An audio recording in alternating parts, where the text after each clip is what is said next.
Assalamu alaikum. There's something about the nature of firsts.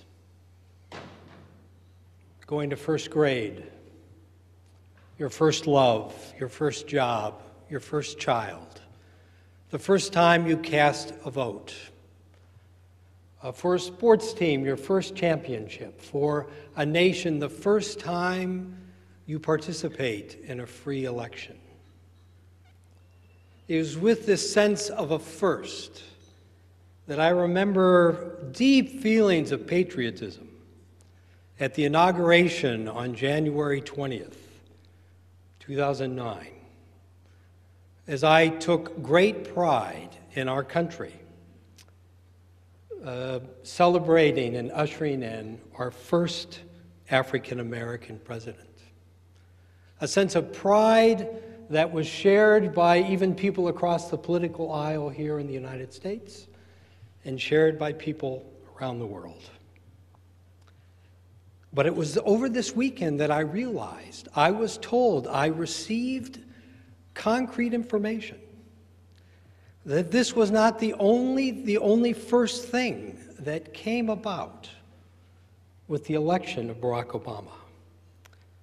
My wife, Linda, who is excellent at spotting these kinds of breaking news stories, saw at the Jewel the fact that conclusive proof now from this paragon of journalistic integrity, the Globe, that not only is Barack Obama our first African-American president, but he is our first Muslim president. I'm going to be encouraging the Niagara Foundation to turn this into a commemorative issue. From this article, I learned that Barack Obama first admitted being a Muslim to an Egyptian foreign affairs minister, and that this is why he supports the building of the mosque near Ground Zero. Of course, his attendance for so many years at Trinity United Church of Christ was simply a ruse, and the extent to which he was willing to do that with the Reverend Wright political campaign was just another part of the extent to which he wanted to hide his true identity. And of course, the fact that his father was Muslim, his middle name is Hussein, the fact that he has not been willing to turn over his birth certificates, and the bowing that he exhibited to the Saudi king at the G-Summit 20 gathering. For those of us who are not Muslim, we did not know, but to the rest of the Muslim world, it was a clear signal. And I must share with you, I'm embarrassed as a practitioner in the interreligious movement that I lagged behind the 20% of the U.S. population that has always believed this. I will say, without parody, that the organization I serve, the Parliament of the World's Religions, recently elected our first Muslim as chair of our board.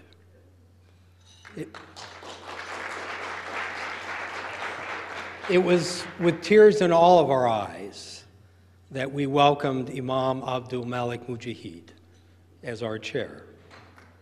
And of course, we would all feel that way if indeed Barack Obama was a Muslim.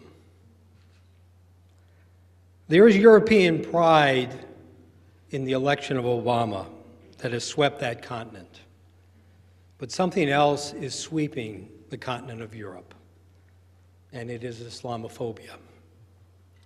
We were all stunned last year to hear of this passing of a referendum in Switzerland, of all places, banning the building of minarets. The referendum said that minarets are not an expression of religious freedom, but symbols of a religious political claim to power and dominance, which threatens in the name of alleged freedom of religion the constitutional rights of others. This is an example of Islamophobia that is sweeping Europe, the banning of all religious symbolism in classrooms and public places, the banning of the hijab in the Netherlands, where I'm told only 40 of the 2,000 Muslim women in the Netherlands actually wear the hijab, and yet there is a need to ban it. Similar calls for bans in France, Belgium, Sweden, even the UK. Well, this is a problem that was just waiting to happen in Europe, because for 50 years, Europe has welcomed Muslim immigrants from Morocco to India, from the Balkans. They have welcomed immigrants to come and be guest workers. And yet, at no point did they provide a clear path of citizenship for these communities. There's a famous saying in Germany: we invited guest workers, and to our surprise, we got human beings. Anybody who knows anything about Berlin knows that there is a large population of Turkish Muslims who were invited as guest workers, and many of which then stayed and had children there, whose children are now into the second and third generation. And they are no longer Turkish citizens, but they are not welcomed as German citizens. They are in a terrible no-person space. I don't know if you know, but the capital of Europe, Brussels, of 1 million people, 300,000 today are Muslim immigrants. And this pattern extends from Malmö, Sweden, to Frankfurt, Germany, from Antwerp in the Netherlands to Paris. And projections are that Europe is going to need more and more immigrants as their populations decline. One of the problems with Europe is that citizenship for many centuries has been based on ethnicity, where here in the United States, for instance, our citizenship is based on a social contract. Ethnicity says you can only become a part of us if you assimilate, if you become like us. Where a social contract says, we want you to come, bring your particularity with you, and be fully integrated into our society. This crucial problem in Europe is being watched by the Muslim community around the world, because if it turns in a desperate direction, the broader Muslim world is afraid it could have global implications. Now, at our Parliament event in Melbourne last December, a lot of people came up to me and said, well, the Parliament is going to want to address this issue in Switzerland. Of course, you're going to make an international statement, and you're going to bring all of the international pressure you can to bear on Switzerland to overturn this ban. To which I said, if we accomplish that, that doesn't necessarily mean that the relations between religious communities in Switzerland will be any different. And even if we brought international pressure to bear to overturn that referendum, it doesn't mean the relationship of immigrant Muslims to the broader society in Switzerland would be any different. And the methodology of the organization I serve is that it must be first at the grassroots level. It must be in the context of face-to-face relationships and friendships like we're experiencing here tonight. It is from that ground that you work up.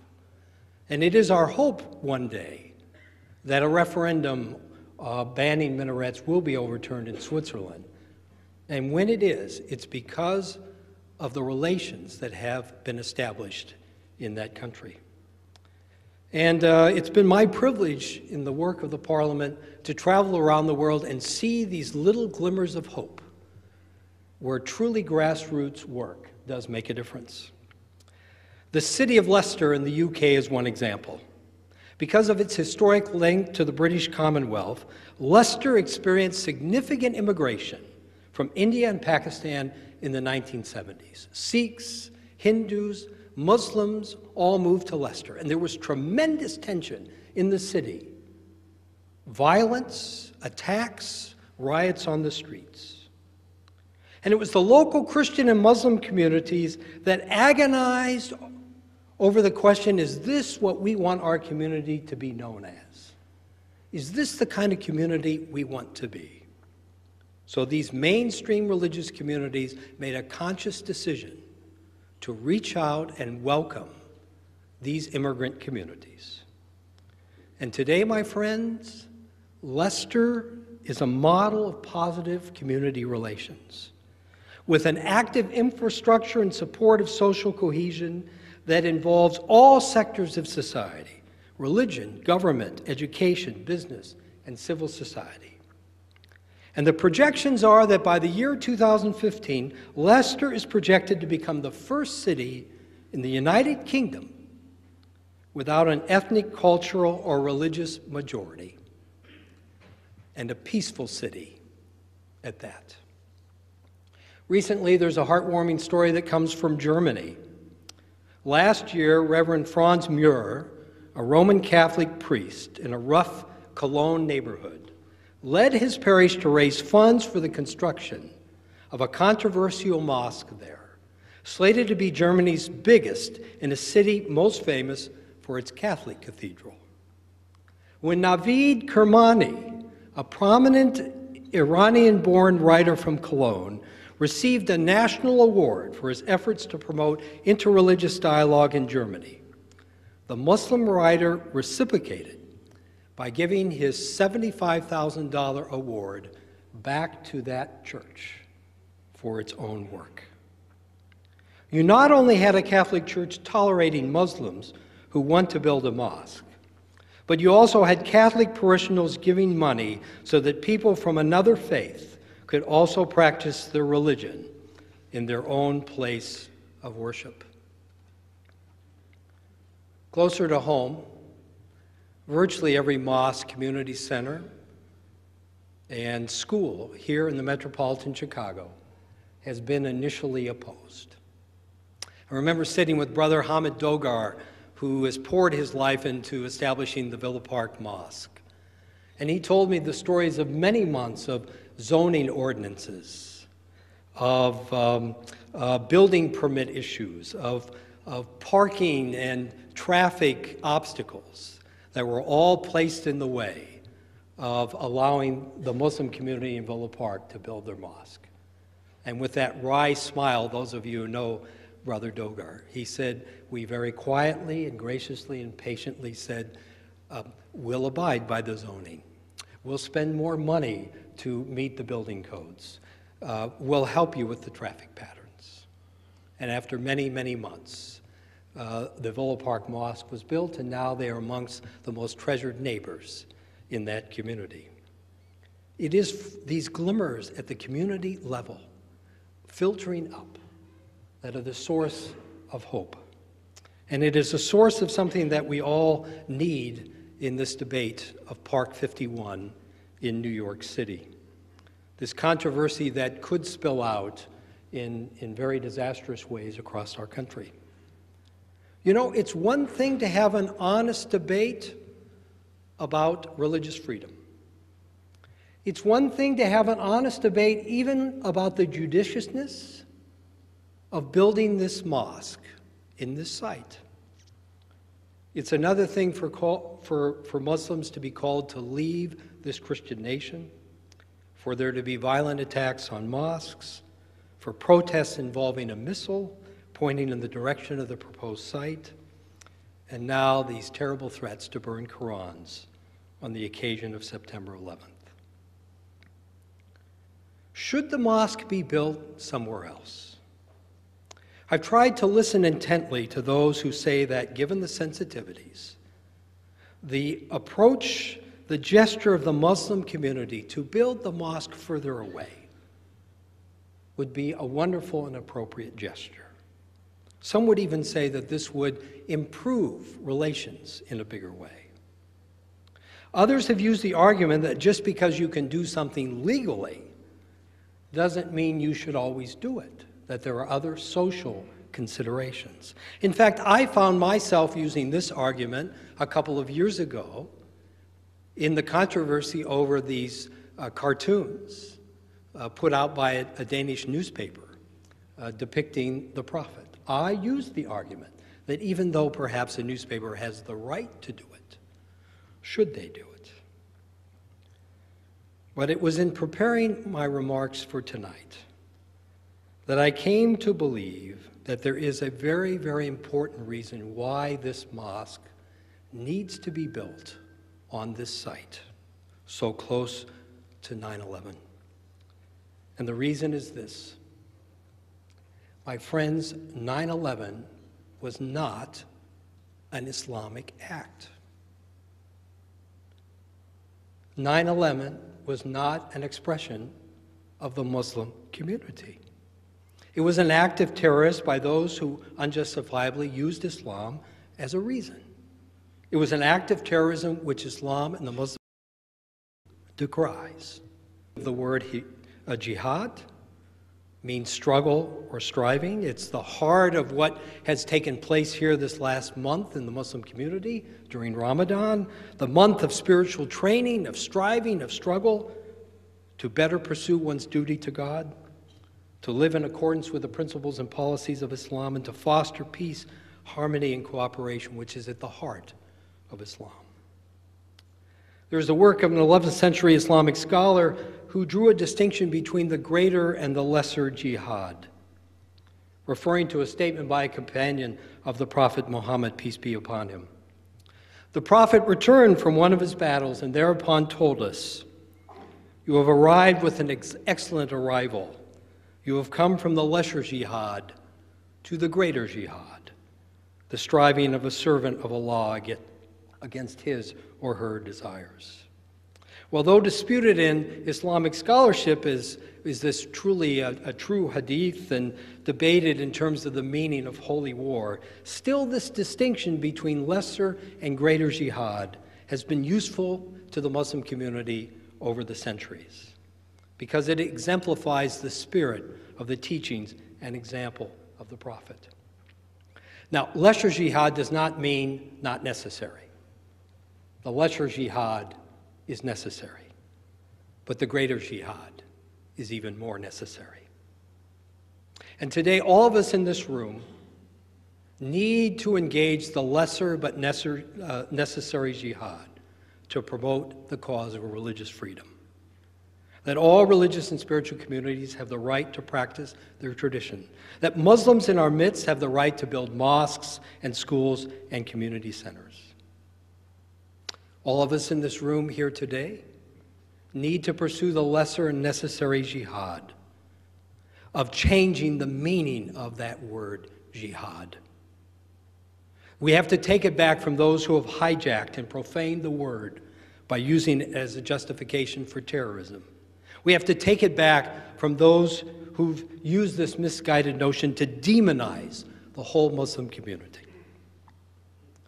And today, we must all strive together in the lesser but necessary jihad to foster an accurate and authentic understanding of the true aims of Islam and the true ways of the Muslim community. Each of our religious traditions says we cannot slander another religion.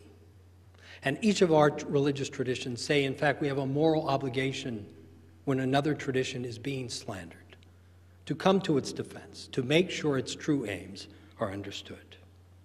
As painful as the tragedy of 9/11 and the controversy of Park 51 is, we must strive to separate the perceptions of Islam from their reality. We must use the symbolic character of 9/11 to once and for all make the crucial distinction between the true aims of Islam and the morally disciplined and peace-loving strivings of the Muslim community and an act of terrorism. Now, many of you here tonight come from other traditions, and you stand in solidarity with the Muslim community. And you can serve and are serving as a bridge between the Muslim community and the mainstream society. For those of us who stand with the Muslim community, the greater jihad for us is to make sure we do not demonize those who misunderstand. We cannot demonize those who are uncertain or afraid. We cannot call those who say they are the enemy of Islam our enemy. As difficult as it may be, we need to understand why this lack of information or experience or relationships have led people to take this view. Imagine if you didn't know a Muslim. Imagine if you knew nothing about the Islamic tradition, and you had to rely on the news media or cultural perceptions of Islam. What other conclusion might you come to? No, those of us who stand with the Muslim community must befriend those who are afraid. We must befriend those who do not understand and introduce them to our Muslim friends so that they can understand the true aims of Islam and the true nature of the Muslim community. And if I may be so bold, for those here in the Muslim community, the greater jihad is not to respond in like ways when you are being so blatantly misunderstood, slandered, and attacked. I know perhaps it is more than anyone can ask of you. I know perhaps we have no right to do it. But we thank you every time you do not act out of a sense of victimhood.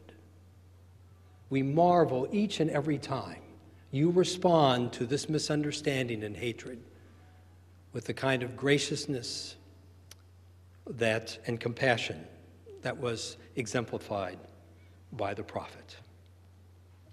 That, for you, I know, is the greater jihad.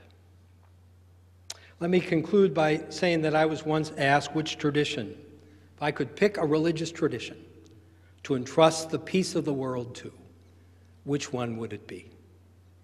This was many, many years ago before all of this, and without a hesitation, I said I would entrust it to Islam.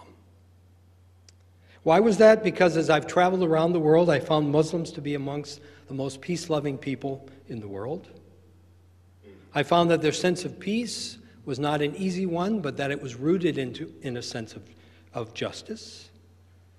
And because Islam placed a heavy responsibility on the followers of the Prophet to exercise personal and communal moral discipline. But even today, even more so, here is why I would entrust the peace of the world to Islam. Because Islam recognizes it is a struggle. It does not have a utopian view of the way to peace. It recognizes that it is a struggle both within and in the world. And it is that recognition of the nature of this struggle that leads me to even greater trust.